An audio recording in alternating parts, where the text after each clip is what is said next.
Hello and welcome to this episode of Rewire Life with me, Hira. Speaking up for what matters is always a good thing to do.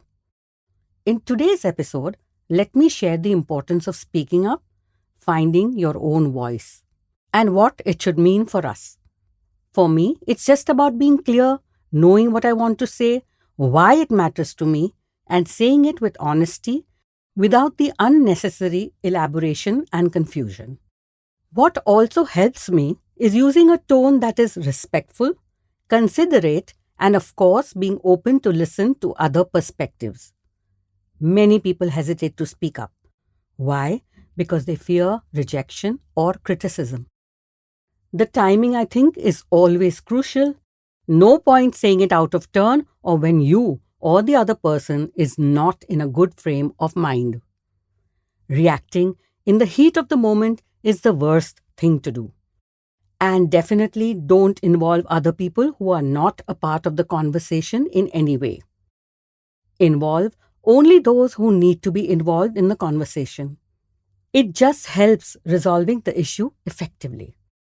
It might also be a good idea to first consider the relationship you have with the person and how they are likely to respond before you speak. Because you most certainly do not want to rock the relationship boat too hard. Speaking up is always scary, but very, very necessary if you want clarity, mutual understanding in relationships, whether personal or professional.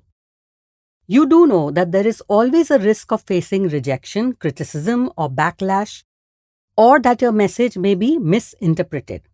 Sometimes it could be very uncomfortable and even hurtful if not done right. But then what is life without taking risks? So speak up when you need to. That brings me to another thought. Should you speak up at the workplace? Well, you should.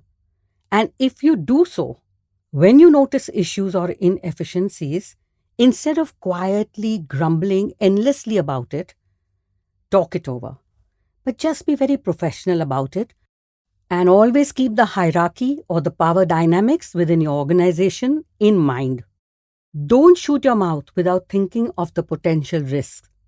On the home front too, with the family and especially with the extended family, the equations are more than often emotionally charged.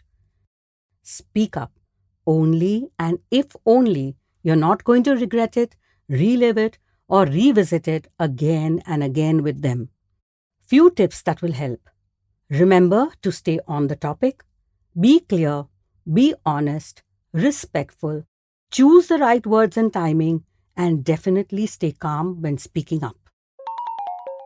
Go ahead, don't be afraid to speak up and use your voice where it matters and when it matters.